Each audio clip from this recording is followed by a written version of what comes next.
करबू बरत रानी पूरा भइल सपनामा करबू बरत रानी पूरा भइल सपनामा छठी माई के कृपा से भइल हललनामा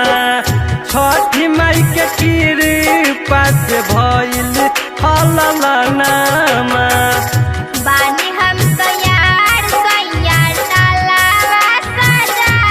दी बानी हम तैयार सैयार डालावा सजा दी डालावा सजा के छठी घाट पहुँचा दी डालावा सजा के छठी घाट पहुँचा दी। Mixed by Simran Recording Studio, Hajipur से सुना धनी केरवा ले आई दे छठी माई के घटवा पर बजा वो बनाई दे छठी माई के घटवा पर बजा वो बनाई दे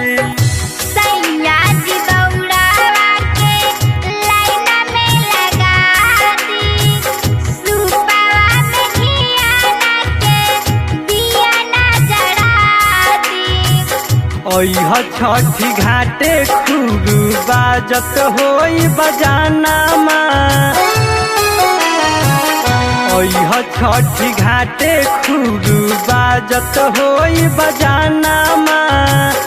छठी माई के कृपा से भइल हललनामा छठी माई के कृपा से भइल हललनामा।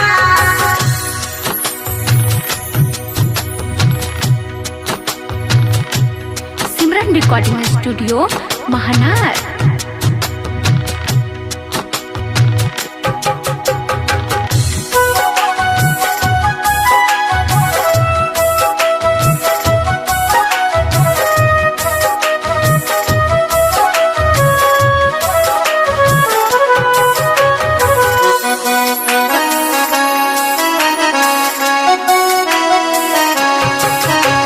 राजा कुमार के साथे जइहा छठी घाटे कीने दे हम अंजलि तो के बाबा फटा के कीने दे हम अंजलि तो के बाबा फटा के। हाँ छठी माई के महिमा रानी हौवे महान हो सबका से ऊपर हवन उहे भगवान हो बाजे लाल के लिखल खूबे बाजत होई गानावा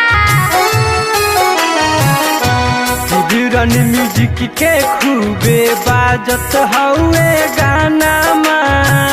छठी माई के कृपा से भइल हललनामा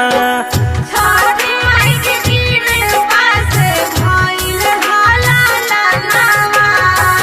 करबू बरत रानी पूरा भइल सपनामा करबू बरत रानी पूरा भइल